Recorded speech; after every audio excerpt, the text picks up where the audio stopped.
Праг Улаанбаатар чиглэлийн нислэгийг албан ёсоор нээхэд бэлэн боллоо. Бизнес сервисийн компани хамт олондоо халуун халамжтай баяр хүргэе.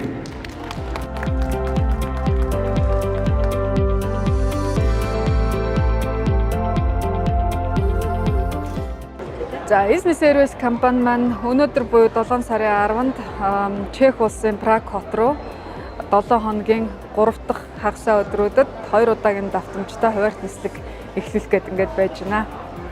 Биднэрт бол одоо хүлээлт Чехийн нислэгийн тухайд бол нэлээд эртнээс их өндөр байсан чиглэл.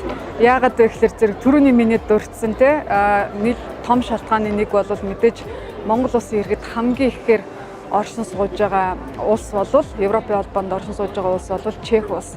Энэ утгаараа хоёр улсын хооронд нийгэм эдийн засгийн одоо харилцааг үргэлжлүүлэх талд маш их ач холбогдолтой. Тэгээд одоо удаан хүлээс нийцэд энэ нислэг маань өнөөдөр биелэлээ болоод болон зорчигчид маань баяртай байгаа хаа гэж би бодож байна.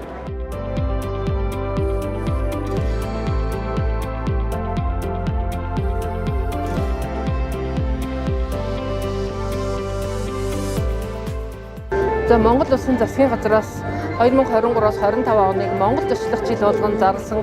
Энтэй холбогдуулж агаарын харилцааг либералчлах бодлогын үйл ажиллагаа эрчимтэй явагдаж байна. Агаарын тээврийн бизнес сервис компани 2017 онд байгуулсан Монгол Улсын засгийн газар, Чех улсын засгийн газар хоорондын хилцээрийн дагуу нислэг үйлдэх агаарын тээвэрлэгчээр Прагийн чиглэлд томилогдсон. Өнөөдөр ингээд анхныхаа нислэгийг хийж яагаад бизнес компани нийт хамт олонд одоо баяр хүргье.